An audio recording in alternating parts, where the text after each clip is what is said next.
All right, time to get ass and titties, baby. Water, clean water. We're doing a 5-gallon batch, and we're aiming for about 5% ABV. So let's get pretty close to 6 gallons of water, good clean water. So after the yeast drops out, we just get the good stuff, and we can fill up that 5-gallon corny keg. Champagne yeast, 1 packet Red Star dry champagne yeast. That's Donnie. Donnie, take your fucking shirt off. 4 grams Yeast Nutrient, so our booze doesn't smell like baby turtle farts. It seriously will. 5.2 pounds of sugar. Every market has this brand. CH. 2 grams calcium chloride for yeast health and flocculation. I have no idea what that means, but Donnie told me what to do it. Donnie owns a brewery. Donnie's rich and successful. Right back. And grab some citrus. We grabbed $3 worth of lemons because my neighbor built a fucking wall, so I can't steal his lemons anymore, so I got to spend money on this stuff. Lemons, limes, grapefruit, oranges, it's your call. And we'll talk about how much to use after fermentation. All right, time is money and we hate wasting your time. So here's exactly how we're gonna delegate this operation. Let's crank up the heat and get our water to 170 degrees Fahrenheit. It takes about 20 minutes on my system, but just don't let it go over about 175. We're not bringing it to a boil. We just want our ingredients to dissolve. While you're waiting to heat up your water, now's a good time to rehydrate our yeast, because hydrating the yeast ensures that the yeast will survive the pitch. Pitching dry shocks the yeast. So let's boil up a bit of water. While the water's heating up, let's sanitize our flask with Star San. See, we are the inception of YouTube. We are a tutorial within a tutorial. How to make hard seltzers and how to rehydrate yeast. Paid for 1, but we're giving you 2.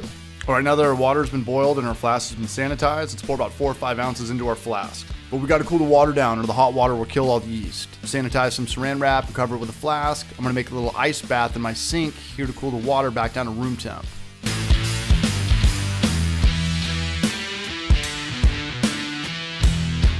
Once we're under 80 degrees, we could pitch our yeast into the flask. Keep it airtight with the saran wrap and leave it out at room temperature at this point. Now in the comment section, here's the time when you talk about the ugliest part of your body. I'll go first. My face and my belly. I hide my face by growing a beard, and I hide my belly by wearing t-shirts. Right back. All right, our kettle sour should still be heating up. Now's a good time to weigh out our sugar. Weigh out our sugar. 5.2 pounds of sugar. Okay, we got everything weighted out now, and our water is at 170. So let's dump everything in. You can do it all at the same time. Let's kill the heat and just stir like there's no tomorrow. What if there is no tomorrow? There wasn't one today. You can do this all at the same time. Just give it a good stir. We can take an OG gravity reading now or after you chill. I'm just gonna do it now because I still have my ice bath in my sink. So I'm gonna cool it down and let's take the reading. And all right, there it is.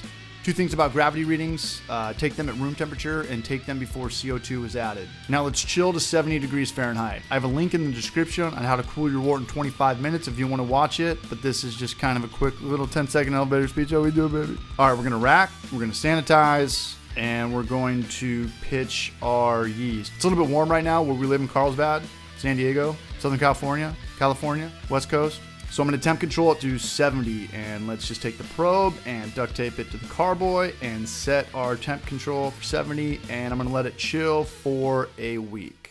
Hard seltzer is done fermenting, and it looks a little bit like dish soap, but it's all good because I'm going to clear it up with gelatin. If you want to see a video on how to add gelatin to beer and make it look clear, we will throw a link in the bio as well. Good time to check your final gravity. I guess we forgot to film this, but it's 1.005, leaving us with an ABV of 4.9. Okay, how much lemons do we add? Here's another video within a video. How much fruit to use in a beer. So remember we started with 6 gallons of water, but I'm only gonna use 5 good gallons because I don't wanna rack all that nasty yeasty stuff at the bottom. So first things first, let's see how much juice we get from a lemon. Cut it in half and press it and voila. So from 1 lemon, we get 2 ounces of lemon juice.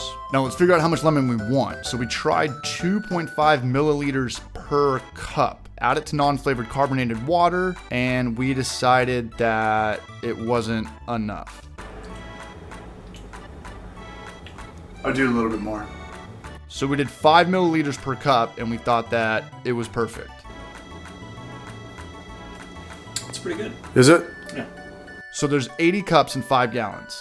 Cups, half pints, same thing. 2 ounces per lemon, 29.57 milliliters per ounce. You know what? Just add 14 ounces of lemon juice per 5-gallon batch. Completely disregard the last minute of your life. Just add 14 ounces of lemon juice to your keg. Doesn't matter if you have 5 or 10 lemons. Doesn't fucking matter. 14 ounces. Add it to the keg. Add your gelatin to the keg as well. Kegging and carbonating, if you don't know how to do that, we will add tutorial videos in the description as well. All right, finally, here we go. 3 weeks later, 2 weeks, 5 days, 6 ounces, and 3 bags of cocaine later, here's the feedback. So 2 weeks later, it's good. Tastes like hard seltzer water. Nailed it. We hit our ABV, 4.9%. Tastes just like the stuff that you buy. I think we nailed it. It's a little bit darker. Maybe if I gave it a couple more days with the gelatin. But we had to wrap this video up. This video already took way too long. It's great. Tastes exactly like the stuff you buy in the stores. I would definitely do this if I had a commercial brewery because there's nothing in this. To make beer, it costs 10 times as much money. There's nothing in this that costs money. Not my cup of tea. But, hold on.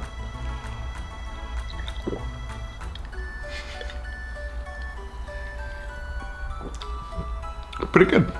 Or you go to places and people are charging $6 or $7 for this shit and it costs 1/10 of what it costs to make beer. Instead of wasting all this water, we should get a bottle of Pop-Off and like a can of LaCroix. But we did it. Give it a go. If you guys have any questions, post them in the comment section below. Next week we'll do something way cooler, like